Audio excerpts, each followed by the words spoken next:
इस कार्यक्रम के प्रायोजक है कृषि एवं किसान कल्याण मंत्रालय, भारत सरकार। प्रधानमंत्री किसान मान धन योजना। मिलेगा पेंशन का सहारा, कृषक ना होगा बेसहारा। जुड़ेगा खुशियों से नाता, कटेगा सुख से बुढ़ापा। सुरक्षित होगा अन्नदाता, सुरक्षित होगा अन्नदाता। प्रधानमंत्री किसान मान धन योजना से लघु सीमांत किसानों का भविष्य होगा सुरक्षित और 60 वर्ष की आयु से 3,000 रूपए मासिक पेंशन होगी सुनिश्चित। 55 रूपए से 200 रूपए की मासिक किश्त देकर प्रवेश कर सकते हैं 18 से 40 वर्ष तक के किसान। इस अंशदायक योजना में सरकार देगी बराबर का योगदान। सभी किसान भाई बहन इस योजना के लाभ के लिए जन सेवा केंद्र में जाएं और अपना निःशुल्क नामांकन कराएं। प्रधानमंत्री किसान मान धन योजना, अन्नदाता के परिश्रम को संबल, पेंशन से सुरक्षित उनका कर। कृषि एवं किसान कल्याण मंत्रालय, भारत सरकार द्वारा जनहित में जारी। 100.1 मेगाहर्ट्ज पर आकाशवाणी का FM गोल्ड चैनल सुन रहे हैं आप और कार्यक्रम शुरू हो चुका है किसान की बात, जिसमें मैं हूं आपकी दोस्त कोमल भारती और मेरे साथ हैं निरंकार। करिए स्वीकार हमारी ओर से नमस्कार। और आज कोमल महाशिवरात्रि के पर्व पर सभी श्रोताओं को बहुत बहुत शुभकामनाएं। और जैसे कि हम किसान की बात में खेती किसानी से जुड़ी बातें करते हैं और परंपरागत तरीके से जैसे बहुत सारी फसलें उगाते रहे हैं, लेकिन जब हम देखते हैं कि किसी भी फसल को जब हम उगाते हैं उसका सीधे सीधे अगर हम बाजार में भेजते हैं तो उतने दाम नहीं मिल पाते हैं जितना उसका प्रसंस्करण करके, यानी उससे कोई और उत्पाद तैयार करके हम ज्यादा फायदा कमा सकते हैं। चाहे वो फसल सब्जी की है, चाहे वो अनाज की है, चाहे वो दालों की है, हर फसल की यही बात है। और प्रसंस्करण में रोजगार भी मिलता है और उत्पाद का ज्यादा से ज्यादा लाभ भी हमें मिलता है। तो आजकल जैसे कि अंतर्राष्ट्रीय वर्ष घोषित किया गया है मोटे अनाजों का, तो इस पर ज्यादा जोर दिया जा रहा है। हमने ऐसे किसानों से बातचीत की है जिन्होंने मोटे अनाज को उगाकर जो पोषक तत्वों से भरपूर है उसका प्रसंस्करण करके ज्यादा लाभ कमा रहे हैं। बिल्कुल। और इसी क्रम में हम जैसे कि हर शनिवार को लेकर आते हैं फसल के रंग किसान के संग, तो आज भी हम लेकर आए हैं यही अंक जिसमें हम, जैसे कि निरंकार ने बताया, हम बातचीत कर रहे हैं अपने किसान मित्रों से कि वो किस तरह से मोटे अनाज का प्रसंस्करण कर रहे हैं और उसका लाभ उठा रहे हैं। तो आइए सुनते हैं ये बातचीत जो की है हमारी सहयोगी संध्या गुप्ता ने। नमस्कार किसान भाइयों, फसल के रंग किसान के संग के एक नए अंक में मैं संध्या आपका स्वागत करती हूँ। किसान भाइयों, हमारा आज का विषय है पोषक अनाजों का प्रसंस्करण द्वारा मूल्य संवर्धन। आइए इस विषय पर किसान मित्रों से बात करते हैं। नमस्कार, मैं भगवान दास यादव एक प्रगतिशील किसान हूँ। पहले पारंपरिक खेती हम लोग करते थे, धान, गेहूँ, मटर, मसूर, यही सब। लेकिन आज नए तिलहन के और नए मोटे अनाज का प्रचलन आ गया, जैसे मड़ुआ हुआ, बाजरा हुआ, मक्का हुआ, सावा हुआ, ये सारे मोटे अनाज में आते हैं। तो इसकी खेती भी हम किसान शुरू कर दिए हैं, रिजल्ट अच्छा मिल रहा है। जैसे लोग कहते हैं ना, खेती घाटे का सौदा है, लेकिन अगर हम मोटे अनाज को फिर शुरू कर दें तो घाटे का सौदा नहीं है। आज मेड़ुए का आटा 70-80 रुपया बिक रहा है, उसके बाद बाजरे का आटा 60-70 रुपया बिक रहा है। तो जैसे किसान ये कहते हैं कि मड़ुआ, धान या गेहूं इतना नहीं पैदा होगा, लेकिन अगर उतना पैदा नहीं होगा तो रेट तो उसका 3 4 गुना मिल रहा है। तो इसलिए लाभदायक चीज है ये। तो इसी के साथ साथ मान लीजिए बाजरा हम बोते हैं, तो बाजरा बो करके हम इसका उत्पादन ले लेंगे तो यह 1 एकड़ में कितना हो कम होगा तो 4 से 5 कुंटल होगा। तो 4-5 कुंटल अगर होगा तो ये 4,000 रुपया कुंटल या 40 रुपया किलो या 50 रुपया किलो यह दाने के रूप में बिक जाएगा। और इसका जो है पकने का समय केवल 80 और 85 दिन है। जैसे मान लीजिए हमारी सरकार कह रही है कि किसानों का आय दुगुना करना है, तो ये थोड़ी ना कि आय दुगुना जल्दी हो जाएगा, लेकिन लागत हम जब कम करेंगे, उसमें लागत कम, मड़ाई, कटाई, छटाई का लागत कम होगा तो अपने आप आय दुगुना हो जाएगा। तो जैसे मान लीजिए हम अगर 1 एकड़ में बाजरा बोते हैं तो 4 से 5 किलो बीज लगेगा, गेहूं बोते हैं तो 40 किलो 1 एकड़ में लगता है, 50 किलो लगता है। और फिर उसके लिए गेहूं के लिए 4-5 बार जोताई करती है, बाजरे के लिए 1 से 2 बार करना पड़ेगा। गेहूं में 3-4 सिंचाई है, इसमें 1-2 सिंचाई है। इस तरह से अगर हम बचत कर लें और फिर हम बाजरे को तैयार करके उसको जो है उत्पादन ले लें, अगर उसकी हम प्रोसेसिंग कर लें, जैसे बाजरे का आटा आज 70 से 80 रुपया किलो बिक रहा है, तो इसलिए बाजरे की या मोटे अनाज की मक्का, सावा, मड़ुआ, टांगुन, ये सब इस तरह से उत्पादन तो कम है, लेकिन रेट इसका गेहूं और चावल से 3 गुना 4 गुना है। तो हम अच्छी आय अर्जित कर सकते हैं। कि हम किसान भाइयों को ये भी कहना चाहते हैं, आजीविका मिशन के तहत समूह बने हैं हर विकास खंडों में, तो उन महिलाओं को जो 10-12 लोग जुड़ी हैं, तो उनके द्वारा मान लीजिए हम FPO बना के, हम एक प्रगतिशील किसान होते हुए भी विभागों से जुड़े हुए के नाते एक FPO का गठन कर चुका हूँ और मेंबर हम लगभग 60-70 लोगों को बना चुका हूँ। 100-300 बनाना है। तो अगर हम मेड़ुआ, बाजरा, मक्का, सावा इन सबों की प्रोसेसिंग कर लें आटे के रूप में, तो इन महिलाओं से हम आटा बनवा करके अगर इसको हम आधा किलो 1 किलो पैकिंग इन समूह की महिलाओं से करा करके और जैसे मेला गोष्ठी कार्यक्रमों में स्टॉल लगवा करके बिक्री कराया जाए तो 80 से 100 रुपया किलो बिक जाएगा पैक करके, और उस पर मान लीजिए कुछ विज्ञापन टाइप प्रिंट करा करके, तो उन महिलाओं को भी हम जैसे किसान रोजगार दे सकते हैं, जिससे उनका भी लाभ होगा और हमें भी लाभ होगा। जैसे मान लीजिए कभी कभी हम ये देखते हैं डेयरी, वह दूध को मतलब प्रोसेस करके दही बनाता है, घी बनाता है, राबड़ी बनाता है। घर की महिलाएं हैं तो हम दूध दही तो प्रोसेस करके बेच सकते हैं, लेकिन इस जो है सावा को, मड़ुआ को, मक्का को, बाजरा को महीन आटा न बना के थोड़ा खुरदुरा आटा बनवा लिया जाए और हम इसका राबड़ी बना करके अगर मार्केट में बेचें तो 100 ग्राम का दाम 20 रुपया मिलता है, 50 ग्राम का दाम 12 रुपया मिलता है। तो इस तरह से अगर हम प्रोसेस करके इन मोटे अनाज को दूध के साथ परिवर्तित करके राबड़ी बना करके अगर हम मार्केट करें तो लमसम यह समझ लीजिए कि आटा हम अगर 80 में बेच रहे हैं तो उसका 2.5 गुना हो जा रहा है। तो हम किसान लोगों को सबकी रुचि हो गई है कि मोटे अनाज को प्रोसेस करके मोटे अनाज का आटा खाना, मोटे अनाज का चावल खाना। सबके जहन में यह घुस गया है कि हम अगर मोटे अनाज को इस्तेमाल करेंगे तो हमें बीमारी से निजात मिलने लगेगा। सावा में तो इतना अधिक प्रोटीन है, मतलब हम किताब में पढ़े थे 11% प्रोटीन है, तो इसका भी लाभ है। मोटे अनाज में प्रोटीन की मात्राएं सामान्य अनाजों से ज्यादा है। जैसे मान लीजिए गुड़ के साथ हम प्रोसेस कराते हैं, कुछ किसानों से गन्ने से गुड़ बनाते हैं, तो गुड़ में तिल लोग डालते हैं, 60 लोग डालते हैं। तो सामान्य गुड़ अगर 40 रुपया किलो है तो यह तिल का गुड़ 80 रुपया है, 70 रुपया है। इस तरह से तो हम उन किसान भाइयों को या समूह की महिलाओं को बताने का ये काम करना चाह रहे हैं कि हम चाहे गुड़ हो चाहे मोटे अनाज हो, इन समूह का प्रोसेस करके मतलब प्रसंस्करण करके आटे को और चावल को उसको दूसरे रूप में परिवर्तित करके अगर हम मार्केट करें तो हम किसानों का आय दुगुना नहीं 4 गुना भी हो सकता है और हो जाएगा। बशर्ते यह है कि हमें मेहनत और रुचि रखना पड़ेगा। जैसे मान लीजिए मोटे अनाज में जौ भी आता है, तो जौ में फाइबर ज्यादा है। तो जैसे मान लीजिए अगर हम जौ की रोटी बनाते हैं तो उसका जो छिलका है पूरा विधिवत उसको न निकालना है, हल्का फुल्का छिलका रहे तो वह हमारे पेट के लिए, शरीर के लिए लाभदायक है। तो इसलिए हम यह किसानों को संदेश भी देना चाहते हैं कि हम ज्यादा महीन आटा, ज्यादा महीन चावल को न खाएं, मोटे अनाज को मोटे रूप में ही खाएं तो हमारे सेहत और सही रहेगा। और अगर हम मार्केट करना चाहते हैं व्यवसाय के रूप में तो उससे जो है हमें अच्छी पैसा भी उपलब्ध होगी। तो इस तरह से खेती बाड़ी के साथ साथ यह मोटे अनाज की भी खेती शुरू करना चाहिए। सावा और मेड़ुआ का शुरू कर दिए हैं 2 साल से। इस साल बाजरा भी लगाने का लक्ष्य है। बाजरा 2 तरह का होता है, एक तो जैसे जिसकी बालें फैल जाती हैं और एक तो जिसकी बाली सुडोल गोल लंबा में होती है। तो सुडोल गोल लंबा वाला यह खाने के उपयोग लायक बहुत अच्छी होती है। अगर जैसे मान लीजिए जनवरी महीने में 15-20 दिन खा लिया जाए तो हमें आटा बना करके, रोटी बना करके तो हम ठंडक से भी निजात पाते हैं। तो मोटे अनाज में यह गुणवत्ता है कि हम अधिक गर्मी, अधिक ठंडी, अधिक बरसात को सहन करने की क्षमता हमारे शरीर में उत्पन्न कर देती है, जिससे हम स्वास्थ्य के लिए भी लाभदायक और अच्छे हैं। भगवान दास जी, हमसे बात करने के लिए आपका बहुत बहुत आभार। आइए एक और किसान मित्र से बात करते हैं। नमस्कार।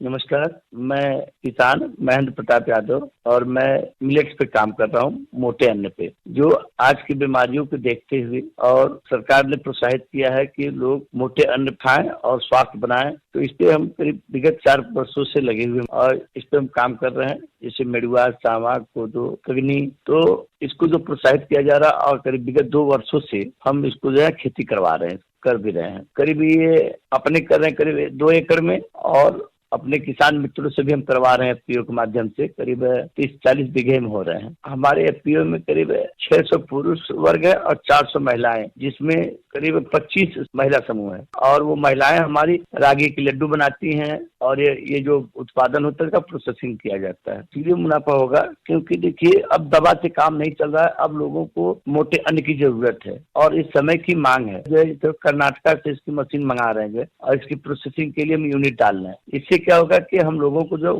जैसे उसका चावल हो गया, आटा हो गया, हम उपलब्ध करा सके लोगों को। इसमें करीब मान के चले प्रत्यक्ष 200 लोगों को रोजगार मिलेगा। महिला वर्ग को इसमें खास से विशेष ध्यान दिया गया है कि ये जो है प्रोसेसिंग में महिलाओं को ज्यादा इसमें काम मिलेगा। जैसे ये मिड़ुआ हो गया, सांवा हो गया, कोदो हो गया, छोटी कगनी हो गई और ये मक्का, बाजरा, ये सब तैयार कराया जाएगा। इसका चावल बनेगा, आटा बनेगा और इसका लड्डू बनता है और महिला समूह के माध्यम से हम तैयारी कर रहे हैं। जैसे कि इसकी खीर भी बनती है, इसका पाउडर भी बनाए जाते हैं, इसके लड्डू भी बनेंगे। फिर इसके बाद से इसमें आटा भी तैयार हो रहेगा। इसका काफी चीज इसका तैयार हो रहा है जिसको हम जो है अपने ये शहर में लोगों को दे सकेंगे, जिस खाने में मतलब बहुत बढ़िया रहता है स्वास्थ्य के लिए। क्योंकि मोटे अन्न का ये फायदा होता है कि जो कि के लिए जो हमारे जैसे शुगर हो गया, ब्लड प्रेशर हो गए, इसको खाने से शुगर का लेवल मेंटेन हो जाएगा। और अभी मैं कृषि विभाग से मिलेट्स मिल के लिए जो हमें अपना अप्लाई कर रहे हैं, सरकार भी प्रोत्साहित कर रही है और इन्होंने एक मिलेट्स पे जो है अपना एक बजट भी इस बार सरकार ने दिया है, जिससे जो है कम से कम अब किसानों का आत्मबल बढ़ेगा और लोग इसको पैदावार को बढ़ाएंगे। और जब इसको हम लोग प्रोडक्शन करेंगे तो हम लोगों का हेल्थ भी अच्छा होगा और जो है गेहूं धान का भी रेट अगर हम प्रोसेसिंग करेंगे, एफपीओ का प्रोसेसिंग करेगा, जैसे कि हमारा काम ही हुई है किसान उत्पाद संगठन, जिससे हम छोटे छोटे किसानों को उत्पादित करा करके मिलेट्स को, मोटे अन्न को ले करके जब प्रोसेसिंग करेंगे इनके रेट जो है बढ़ेंगे और इससे किसानों का मनोबल बढ़ेगा। और महिला उद्यमी तो और भी इसमें अग्रसर हैं, वो चाह रही है कि जो कि हम इसको जब वो तैयार होगा तो प्रोसेसिंग करके जो हमको देंगी तो इसको पैकेजिंग और ब्रांडिंग करेंगे, ब्रांडिंग करके इसको ऑनलाइन मार्केटिंग करेंगे इसका। और शहर में भी जो है हम अपना एक एक काउंटर डाल देंगे जहाँ पे लोग ले सकें। देखिए हम ये चाह रहे हैं कि दवा से लोग नहीं ठीक होंगे, आहार से ठीक होंगे। जब हम लोग मोटे अन्न पे आएंगे तभी जाकर हमारा स्वास्थ्य बढ़िया होगा। देखिए उसमें ध्यान ये रख रहे हैं कि इसको प्योर नेचुरल तरीके से किया जाए और इसमें जैविक विधि से किया जाए। इसमें जो है खाद जो है केमिकल न डाला जाए और इसमें हम लोग गोबर की खाद को ही डलवाएंगे ज्यादातर। इसमें जो है हम कोल्ड प्रोसेस से करेंगे। इसका हम एक डाटा मंगवा रखे हैं, वो कोल्ड प्रोसेस से ही होगा। वो मात्र 35 से 40 RPM पे चलेगा। जैसे आज से 40 साल पहले हमारी माताएं बहनें हाथ से चलाती थी तो उसमें 1 हॉर्स पावर का मोटर लगा हुआ है, तो स्लो प्रोसेस से चलेगा जिससे हीटिंग नहीं होगी और उसकी वजह से इसका स्वाद बना रहेगा। जब पोषक तत्व तो नष्ट नहीं होंगे तो उनको जो शरीर को जो हमारे पोषक तत्व मिलेगा तो हम लोग उसको खाने के लिए लालायित रहेंगे। तो टेस्ट बनेगा तो लोग हमारी डिमांड करेंगे इसको। महेंद्र प्रताप जी, आपका बहुत बहुत धन्यवाद। एक महिला किसान मित्र भी हमारे साथ जुड़ रही हैं। हमारा संगीता नाम है मैम और हम सिपाली ब्लॉक से तिवरान गांव से हूँ कि हम यहाँ 2 साल से खेती कर रही हूँ। जैविक खेती हो रहा है तो उसमें पहले धान गेहूं का उपज तो होगा ही नहीं। तो मक्का हुआ, बाजरा हुआ, मिड़ुआ हुआ, ज्वार हुआ, ये सब उत्पादक उसमें सही ढंग से हो रहा है। इसमें यही बात का ध्यान रखना पड़ता है, जैसे मान लीजिए इसमें भी ज्यादा पानी नहीं लगना चाहिए और मटियार जगह पे होता नहीं है। जहाँ ऊंचास रहेगा, बालू वाला जगह रहेगा, वहीं ये सब होता है, पानी ना लगने पाए। हाँ मैडम जी, पहले तो हम लोग खेती ही करते थे तो हम लोग के पास कोई काम नहीं था। इधर उधर हम लोग सोचते थे कि समूह द्वारा कोई काम मिल जाता तो करते। तो हम लोग एक विचार बनाए कि जो हल्दी हमारे गांव में हो रहा है तो हम लोग इसको क्यों ना अपने उबाल के, सुखा के, पीस के मार्केट में, आखिर सबके घर घर हल्दी सब लोग खा रहे हैं तो इसको उतारा जाए। जहाँ जहाँ जैसी उतनी उतारे, अपने समूह की महिलाओं में सब में देना शुरू किए, बिक्री चालू हो गया। तो सीडीओ साहब गए, एक बार देखे तो मशीन मंगवा दिए हैं। तो अब तो घर पे जब मशीन लग गया तो हम लोग हल्दी के अलावा बाजरा हुआ, मिड़ुआ हुआ, ज्वार हुआ और मकई हुआ, सब चीज का हम लोग पिसाई कुटाई करके मार्केट में उतारने लगे और सही ढंग से निकल भी रहा है। फटकाई होता है, बिनाई होता है, उसके बाद धुल जाता है, धुला के सुखा के जब सूख जाता है तो उसका पिसाई होता है और पिसाई करने के बाद हम लोग उसको पैकिंग करते हैं। काटा मशीन है, उसे तौला जाता है, पैकिंग करके तब जहाँ जहाँ स्टॉल लगता है। अब तो हमारा बिजनेस हम लोग का थोड़ा सा फैल गया, ज्यादा स्टॉल लगाने से, इधर उधर आने जाने से, तो जिसको जरूरत रहता है वहाँ हम लोग पहुँचा भी देते हैं। मान लीजिए कोई काम को इतना चाहिए उतना चाहिए, ये सावा का चावल हुआ, कोदो का चावल हुआ, सब कुछ हम लोग के पास उपलब्ध है। अब हम लोग यही सोच रहे हैं कितना इसको अपने बिजनेस को बढ़ा दे हम लोग, कि जितना मोटा अनाज है, रागी का लड्डू बनाते हैं, तीसी का लड्डू, तिल का लड्डू, कहीं भी स्टोर लगता है या मांग होता है तो हम लोग ये सब तैयारी कर लेते। मोटे अनाज में यही है, ज्वार है, जौ का आटा है, मेड़ुआ का है, मकई का है, बाजरा है, यही सब है। मोटे में आटा ही बना के बेचते हैं और मकई का ये पापड़ भी बनता है, और ये जो मेड़ुआ वाला है इसका लड्डू बनाते हैं। पैकिंग का ये बात तो आटा गर्म नहीं होना चाहिए, नहीं तो ज्यादा दिन टिकता नहीं है। दूसरी बात कि पैकिंग में ये ध्यान देना रहता है, जरा सा भी खिसपना रहेगा तो फिर हम लोग का सब बेकार। एक बार आदमी लिया तो फिर दोबारा लेगा नहीं। ज्यादा पहली बात तो इसी का ध्यान रहना चाहिए। और लीकेज, पैकिंग लीकेज रहती है, साफ सुथरा नहीं रहती तो फिर मार्केट में सही से निकल नहीं पाता है। किलो की पैकिंग करते हैं ताकि मार्केट में सही से निकल जाए। मान लीजिए जिसको 1 किलो लेना रहता है वो 2 पैकेट ले लेता है। और 1 पाव का गरम मसाला भी बनाते हैं, सब्जी मसाला, गरम मसाला, ये सब कुछ बनाते हैं। दुकानों पे हम जा के हम किसी के भरोसे नहीं रहते। महिलाएं हमारा काम तो डेली करती हैं, लेकिन हम खुद अपना दौड़ते हैं। वो लोग जाएं या ना जाएं, वो लोग थोड़ा सा मान लीजिए नहीं मार्केट में निकल पाती हैं, घर का काम करती हैं, हम लेके मार्केट में निकलते हैं। चाहे जहाँ जहाँ मांग होता हमारा जाता है सामान, हम लेके वहाँ जाते हैं। स्टॉल जहाँ ब्लॉक पे लगता है, विकास भवन लगता है, और जहाँ लगता है वहाँ भी हमारा जाता है। और चिड़ियाघर में हमारा डेली दुकान लगता है। वही महीना का 3,000, 3,500, 3,000 सेलिंग के ऊपर है। जैसा सेलिंग हुआ उस तरह, मगर 2,500-3,000 से कम कोई नहीं पाता है महीने का। ये जो रागी का मेड़ुआ वाला है लड्डू तो बन ही रहा है। इसमें सोच रहे हैं कि ये बिस्किट इसका बन सकता है। और मकई वाला जो आटा है, इसका बच्चे जो दूध में मिला के खाते हैं कटोरी की तरह, उसको बनाने के लिए सोच रहे हैं। संगीता, फसल के रंग किसान के संग के इस अंक में हमारे साथ जुड़ने के लिए आपका बहुत बहुत धन्यवाद। इसी के साथ मैं संध्या फसल के रंग किसान के संग का यह अंक यहीं संपन्न करती हूँ। अनुमति दीजिए, नमस्कार। अभी आप सुन रहे थे फसल के रंग किसान के संग के अंतर्गत मोटे अनाज की खेती करने वाले किसान मित्रों से बातचीत, जो कि उसके प्रसंस्करण से जुड़ी हुई थी, और मूल्य संवर्धन के बारे में आपने किसान मित्रों के अनुभव को सुना। और साथियों, जैसे कि बसंत का मौसम चल रहा है और बसंत के मौसम में हर जगह रंग बिरंगे फूल खिले होते हैं, और जब फूल खिलते हैं तो मौसम वैसे भी बहुत ही ज्यादा सुहाना हो जाता है। तो ऐसे में अलग अलग जगहों पर बहुत तरह के उत्सव आयोजित किए जाते हैं, बहुत तरह के फेस्टिवल आयोजित किए जाते हैं। तो आज भी हम एक ऐसे ही उत्सव और फेस्टिवल के बारे में बात करने वाले हैं।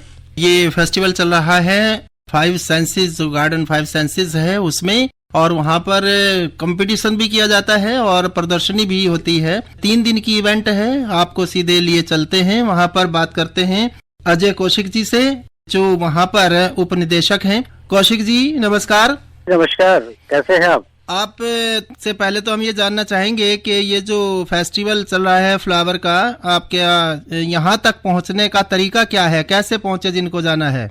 हाँ, देखिए, अगर कोई बाय मेट्रो आना चाहते हैं तो साकेत मेट्रो स्टेशन पे उतरेंगे, और वहाँ से 800 मीटर अंदर जो शहीदुल अजाब विलेज है, शहीदुल अजाब जी, वहीं हमारा गार्डन ऑफ 5 सेंसेस है। तो आराम वहाँ स्टेशन से ऑटो मिलते हैं, और हमारी फ्री शटल सर्विस भी लगी है, उसको भी यूज कर सकते हैं। अच्छा, ये 3 दिन तक चल रहा है, जैसा कि हमने बहुत जो एडवर्टाइज हो रहे हैं उनमें देखा है, वहाँ पर कंपटीशन भी होते हैं। तो किस प्रकार के कंपटीशन वहाँ पर हो रहे हैं? और ये भी साथ जानना चाहेंगे कि 3 दिन में जो 1 दिन बीत चुका है, अभी भी क्या कोई रजिस्ट्रेशन वगैरह करा करके शामिल हो सकता है? देखिए, कल ये इस गार्डन फेस्टिवल का जो है उद्घाटन हुआ है। कल माननीय उप मुख्यमंत्री साहब सिसोदिया साहब ने किया है। तो ये आज भी कंपटीशन है। कल हमारा फर्स्ट तो 23 क्लास के अंदर कंपटीशन था, आज हमारा 23, 24 के अंदर है। कल हमारा 26 से लेकर 32 क्लास के अंदर कंपटीशन है। तो जो अभी भी आना चाहते हैं तो वो कल 26 क्लास से लेकर 32 क्लास तक जो भी हमारी एंट्री होगी उसमें रजिस्ट्रेशन करा सकते हैं। अभी भी करा सकते हैं, कल सुबह भी आकर करा सकते हैं। वो कट फ्लावर है एंड फोटोग्राफी है, जो टॉप के जो नेचर के अपने जिसका अपना शौक होता है फूलों की फोटो लेने का, वो भी उसके अंदर भी हमारा कंपटीशन है। तो वो आके रजिस्ट्रेशन कराए और उसको अपना कंपटीशन में भाग ले। ठीक है। अच्छा, इस बार की थीम क्या है और उद्देश्य क्या है इसका? हाँ जी, अब की बार जो थीम है, क्योंकि आपको पता ही है कि हम भारत अध्यक्षता कर रहा है G20 के लिए, तो अब की बार रखा है garden of unity for G20 जी। इसमें है कि गार्डन एक ऐसी चीज है जिसके थ्रू एक यूनिटी, एकता गार्डन के थ्रू दिखाया जाए। और गार्डन देखिए हर जगह, हर कंट्री में अपने अपने गार्डन होते हैं, और हरियाली एंड जहाँ महकते हुए फूल हो, सुगंधित फूल हो, रंग बिरंगे फूल हो, तो एक ऐसा समय बनता है जो एक मनमोहक दृश्य प्रतीत होता है। और वो आजकल कल से लेके, वैसे तो हमारा गार्डन हमेशा ही नंबर 1 रहता है, बट ये 3 दिन का जब शो होता है तो इसके अंदर जितने भी हमारे गवर्नमेंट डिपार्टमेंट्स है, CPWD है, NDMC है, जल बोर्ड है, DDA है, अलग अलग डिपार्टमेंट, नॉर्दर्न रेलवे है, और बहुत सारे प्राइवेट सेक्टर, DLF वाले हैं, हीरो होंडा वाले हैं, बहुत लोग हमारे यहाँ कंपटीशन के लिए आते हैं और अपना जो है महारत दिखाते हैं। यहाँ इसका उद्देश्य ये भी है कि जो अब ये गार्डन टूरिज्म फेस्टिवल करते हैं, अब की बार 35वां है हमारा, लोग यहाँ आए और सीखे के लिए इतनी चीजें मिलेंगी आपको कि हॉर्टिकल्चर में कुछ भी नहीं बचेगा जो आप बगैर सीखने के ना मिले। यानी जो भाग नहीं ले रहे हैं, देखने के लिए भी जाए तो उन्हें भी, जो भाग नहीं ले रहे हैं वो उसको आनंद ले, उसको देख के और सीखे, पूछे कि इसको हम कैसे तैयार करते हैं, क्यों तैयार करते हैं, कब ये फ्लावरिंग करेगा, कैसे उसकी ग्रोथ होगी, उन सब चीजों को यहाँ देखने का मौका मिलता है। और 3 दिन ये जो हमारे है कल शाम तक, यहाँ लगता है कि स्वर्ग नीचे उतरा हुआ है, चारों तरफ फूल ही फूल भरे पड़े हैं। जी कौशिक जी, हम जानना चाहेंगे कि इस फेस्टिवल में आने के लिए समय क्या रहेगा, जो भी यहाँ पर पहुँचना चाहते हैं? देखिए 11 बजे सुबह शुरू होता है और 8 बजे तक चलता है। मैं आपके माध्यम से कहना चाहूंगा कि आइए, अभी तो टाइम है, अभी 8 तो काफी बाद बजेंगे, आइए और उसको एंजॉय करिए। कल भी आइए, सुबह ही आइए, 8 बजे तक इधर ही एंजॉय करिए। यहाँ खरीदने के लिए भी एक हमारा कॉमर्शियल सेक्शन है, वहाँ से पौधे खरीद सकते हैं, कुछ भी खरीदे हॉर्टिकल्चर का आइटम। एंड यहाँ फूड स्टॉल बने हुए हैं, खाने के लिए भी कोई दिक्कत नहीं है, सब कुछ यहाँ खाने के लिए मिलता है। यहाँ खरीदने के लिए जो हॉर्टिकल्चर आइटम है वो खरीदने के लिए भी यहाँ मिलते हैं। तो कौशिक जी, आप हमसे जुड़े, आपने महत्वपूर्ण जानकारी दी, इसके लिए आपका बहुत बहुत धन्यवाद। मैं आपका भी धन्यवाद अदा करूंगा। तो श्रोताओं, अभी आप सुन रहे थे ये बातचीत जो कि दिल्ली टूरिज्म ने ऑर्गेनाइज किया है 35वां गार्डन टूरिज्म फेस्टिवल, जिसे मनाया जा रहा है गार्डन ऑफ 5 सेंसेस में। और आप चाहें तो 17 तारीख से ये शुरू हो चुका है और कल तक यानी 19 फरवरी तक ये चलने वाला है। समय जैसे कि हमें बताया गया सुबह 11 बजे से लेकर रात 9 बजे तक इस फेस्टिवल का समय है। और नजदीकी मेट्रो स्टेशन साकेत का पड़ता है, साकेत जो मेट्रो स्टेशन है। अरे अरे अरे क्या कर रहा है? इधर इधर इधर हम बोल रहे हैं, तेरे बीजू का पुतला बोल रहा है। पक्षियों से तो हम खेत को बचा लेते हैं, पर इन घातक रसायनों से कैसे बचाएं? मतलब? देख बेटा, तू जो ये अंधाधुंध रसायन मिलाता है ना, मिट्टी की सेहत बिगड़ने लगी है, और जब माटी ही कमजोर पड़ जाएगी तो उपज कैसे सेहतमंद होगी? अरे पहले ऐसा नहीं था, पूछना अपने बड़े बुजुर्गों से, कैसे फसल लहलहाती थी, शुद्धता झलकती थी, हाँ, माटी भी तंदुरुस्त और लोग भी। अब पहली वाली बात कहाँ? पर अब तो सभी डाले हैं। सब नहीं, आज भी लाखों जागरूक किसान परंपरागत विधि से फसल उगा रहे हैं, खर्चा कम और उपज की कीमत भी बेहतर पा रहे हैं। सच है? रे बेटे, एक्सपीरियंस से बता रहे हैं, धूप में बाल सफेद नहीं किए हैं। हाँ। ठीक है भाई, मैं भी आज से जैविक खेती शुरू करूंगा। माटी से प्रेम की परंपरा है, परंपरागत खेती।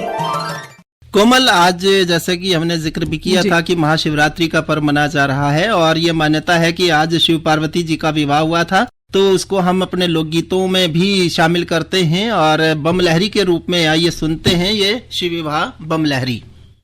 बम बम बम बम बम लहरी, बोले बम बाज रही तेरी गहरी, बोले बम बाज रही तेरी गहरी, दीनानाथ नाथों के नाथ, तेरी माया जब निराली है, तेरी माया जब निराली है, तेरी माया जब निराली है, शिव शिव गौरा रटने लगी, हर हर रटने लगे लहरी, शिव शिव गौरा रटने लगी, हर हर रटने लगे लहरी, धड़क बम यार बम बम और बम बम बम बम यार बम लहरी, बम और बम बम और बम बम और बम लहरी। धन धन भोलेनाथ तुम्हारे कमी नहीं खजाने में, धन भोलेनाथ तुम्हारे कमी नहीं खजाने में, तीन लोक बस्ती में बसा दिए आप बसे वीराने में, लोक बस धरती में बसा दिए और बसे वीराने में। अड़क बम में अर बम बम में अर बम बम में अर बम लहरी।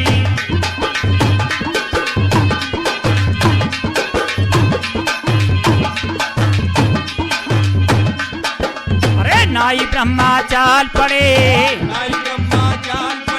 पार्वती कहने लागी, पार्वती कहने लागी, तुम्हें देख अंधो है जावे, तुम्हें देख कोड़ी है जावे, के साथ हाथ लटके दाढ़ी, के साथ हाथ लटके दाढ़ी। भन्ने भन्ने अब माखी भन के, भन्ने भन्ने अब माखी भन के, और अंधे देख लौट मत आइयो, कोड़ी देख घनिया मत गइयो, फिरौनी ते सिक्का करियो, फिरौनी ते सिक्का करियो। और नाई ब्रह्मा चाल पड़े, ओए नाई ब्रह्मा चाल पड़े, अरे अग्नि में देखे पश्चिम देखे,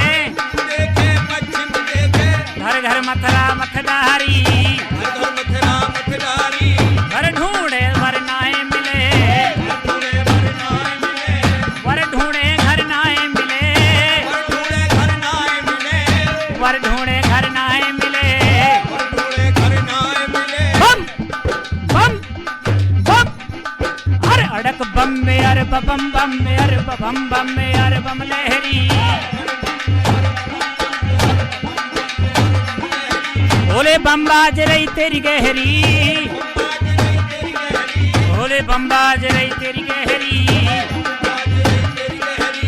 मठिया पर्वत निधान बन चल के आए। कोमल, ये तो सुनी बम लहरी हमारे दोस्तों ने। लेकिन फिलहाल हमारे आज के कार्यक्रम को हम यहीं देते हैं विराम, और सुनने वाले हमारे सभी श्रोताओं को महाशिवरात्रि की ढेर सारी शुभकामनाएं। इसके साथ साथ सभी को नमस्कार। इस कार्यक्रम के प्रायोजक थे कृषि एवं किसान कल्याण मंत्रालय, भारत सरकार।